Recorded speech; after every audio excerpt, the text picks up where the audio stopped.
Hello दोस्तों, नमस्कार। कैसे हैं आप सब लोग? आई होप आप सब अच्छे होंगे।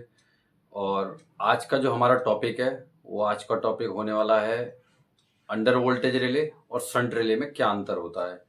हमें अंडर वोल्टेज रिले और शंट रिले अपने जब इंडस्ट्री में जाते हैं तो ये हमें देखने को मिलता है या फिर सुनने को मिलता है कि इस ब्रेकर में अंडर वोल्टेज रिले ले रखा है हमने लाइन में, या फिर हमने इसमें शंट रिले लगा रखा है। तो आज इन दोनों रिलों के बारे में हम जानेंगे, बड़ी आसान भाषा में समझेंगे कि अंडर वोल्टेज रिले और शंट रिले में क्या अंतर होता है। तो वीडियो को स्टार्ट करते हैं बिना देरी करे। तो मैं आपको बताना चाहूँगा दोस्तों, जो भी हमारे नए व्यूवर्स हैं, नए बिगिनर्स हैं, जिन्होंने अभी-अभी आईटीआई किया हुआ है, वो शायद नहीं समझ पाते हैं कि अंडर वोल्टेज रिले कौन-सा होता है और शंट रिले कौन-सा होता है। तो पहले हम बात करेंगे अंडर वोल्टेज रिले में कि अंडर वोल्टेज रिले हमारी कहाँ पे लगी होती है। तो हमारी अंडर वोल्टेज जो रिले होगी, वो हमारे एसएफ6 ब्रेकर है, एसीबी ब्रेकर हैं, जहाँ भी हमारे इस टाइप के ब्रेकर यूज होते हैं, एयर सर्किट ब्रेकर हो गया, एसएफ6 हो गया, इन ब्रेकरों में हमारे यहाँ पे हम देखेंगे बीसीबी हो गया। तो इन ब्रेकरों में हमारे यहाँ पे आप देखेंगे कि अंडर वोल्टेज रिले लगाई जाती है। एक चीज का विशेष ध्यान रखना कि कोई भी अंडर वोल्टेज रिले और शंट रिले ये ब्रेकर में इनबिल्ड हो पहले से, ये जरूरी नहीं है। ये हमारी रिक्वायरमेंट के हिसाब से हमें जिस कंपनी से हमने ये ब्रेकर परचेज किया है, वो हमारी रिक्वायरमेंट के हिसाब से उसमें ये सब चीज़ें इनबिल्ट करके देगा। अगर हमारी रिक्वायरमेंट नहीं है तो वो अंडर वोल्टेज रिले या शंट रिले लगा के नहीं देते हैं। लेकिन अगर हमारी रिक्वायरमेंट है तो हम अंडर वोल्टेज रिले या शंट रिले उनसे बोल के रिकमेंड करके और ये अपने ब्रेकर में इंस्टॉल करा सकते हैं। अच्छा, अब हम बात करते हैं कि हमें अंडर वोल्टेज रिले कहाँ पे यूज़ होता है और ये कैसे-कैसे काम करता है। तो एक चीज़ का ध्यान रहे कि अंडर वोल्टेज रिले जो हमारी लगती है, एक ये मान लीजिए अंडर वोल्टेज रिले में हमेशा सप्लाई हमेशा रहेगी, एनर्जाइज कंडीशन में रहेगी हमारी अंडर वोल्टेज रिले।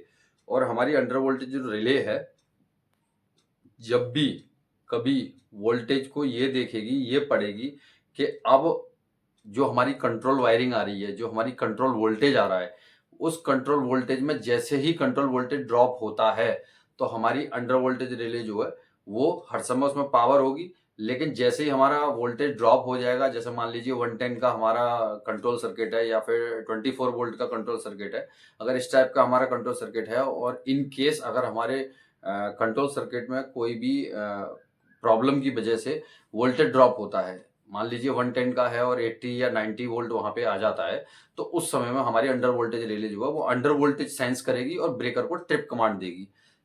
ये सब चीज़ें इसलिए होती हैं ताकि हमें आगे अपना जब भी हम ऑपरेशन करें तो उस केस में ये चीज़ें आगे जाके परेशान ना करें। क्योंकि मान लीजिए हमारे सिस्टम में, हमारे कंट्रोल सर्किट में अंडर वोल्टेज चल रहा है और हम गए ब्रेकर को क्लोजिंग कमांड देने के लिए, तो अगर सिस्टम में जो कंट्रोल का अपना जो वोल्टेज है इस समय अगर लो होगा और हम क्लोजिंग का कमांड दे रहे हैं, तो क्लोजिंग कमांड भी नहीं जाएगी क्योंकि वोल्टेज हमारे पास प्रॉपर नहीं है। इसलिए अंडर वोल्टेज रिले ये पूरा सुपरविजन रखती है कि हाँ, हमारे सर्किट में, हमारे कंट्रोल सर्किट में जो इस समय वोल्टेज है, वोल्टेज अवेलेबल है, वो पूरा है, पर्याप्त है। अगर वहाँ पे कहीं भी वोल्टेज ड्रॉप देखने के लिए मिलेगा, तो अंडर वोल्टेज रिले हमारी एक्ट होगी और हमारे सर्किट ब्रेकर के लिए ट्रिप कमांड देगी। दूसरा ये काम आएगा, जब आपने देखा होगा कि जब किसी भी कंडीशन में हमारे प्लांट में कोई ब्लैकआउट की कंडीशन आ जाती है या फिर मान लीजिए कोई सर्किट हमारा एक एमसीसी ट्रिप हो जाती है, उस समय हम अंडर वोल्टेज लाइन में लेते हैं। जब अंडर वोल्टेज लाइन में ले लेते हैं तो जैसे ही हमारी पावर जाती है तो अंडर वोल्टेज रिले हमारे सर्किट ब्रेकर के लिए ट्रिप कमांड देती है, और हम जब हमारी पावर सप्लाई रिज्यूम हो जाती है दोबारा, तो हमें वो जाके ब्रेकर को खुद ऑन करना पड़ता है, क्योंकि उसमें अंडर वोल्टेज के थ्रू वो ब्रेकर हमारा ऑलरेडी ट्रिप हो गया होगा, ऑफ कंडीशन में होगा, तो हमें जाके वो एनर्जाइज करना होगा। और अब बात करेंगे हम अपनी अंडर वोल्टेज रिले की, हमारी बात हो गई है, आई होप आपके समझ में आ गया होगा। अब हम बात करेंगे शंट रिले की। शंट रिले में क्या होता है, दोनों में एक बहुत बड़ा डिफरेंस है, ध्यान रखना। अंडर वोल्टेज रिले में हर समय वोल्टेज अवेलेबल रहता है, लेकिन शंट रिले में हर समय वोल्टेज अवेलेबल नहीं रहता है। जब हमें अपने सर्किट ब्रेकर के लिए ट्रिपिंग कमांड देनी है, जब हमें अपने सर्किट ब्रेकर के लिए ट्रिपिंग कमांड देनी है, तभी हमारी शंट रिले में सप्लाई आती है। शंट कॉइल जो रहती है उसमें सप्लाई आती है और वो हमारे मैकेनिज्म को हिट करती है ब्रेकर को ट्रिप कराने के लिए, ब्रेकर को बंद कराने के लिए। अच्छा, अब हम बात करते हैं कि इसकी आखिर हमें जरूरत क्यों पड़ी।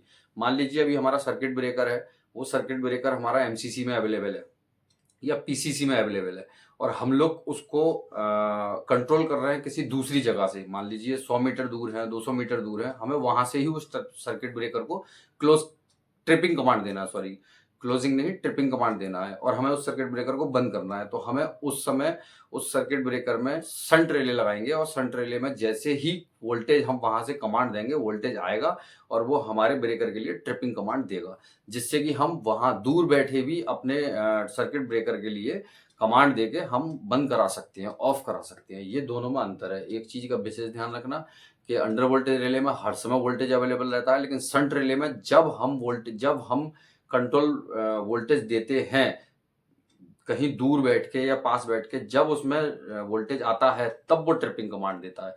ये दोनों में बहुत बड़ा अंतर है। तो आई होप आपको शंट रिले में और अंडर वोल्टेज रिले में अंतर समझ में आया होगा। और अगर आपको किस तरीके के वीडियो इलेक्ट्रिकल से रिलेटेड चाहिए तो वो प्लीज़ मेरे को कमेंट बॉक्स में ज़रूर बताएं, जिससे कि मैं कोशिश कर सकूं आपके लिए कोई नया वीडियो लाने के लिए। मिलते हैं अगले वीडियो में एक नए टॉपिक के साथ। नमस्कार।